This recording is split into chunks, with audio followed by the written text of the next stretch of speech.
To begin, open the Facebook Messenger app on your phone. Then tap on the three horizontal lines located in the bottom right corner. From the list of options, select Settings.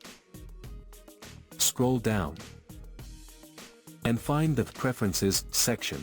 Then navigate to Notifications and Sounds. Scroll down again, and under the Notification Preferences section, select Ringtone. A list of available ringtones will appear. Tap any ringtone to preview it. Then select your preferred tone. Once selected, simply go back. The new tone will be saved and set as your notification sound. From now on, any incoming notifications will play the ringtone you chose.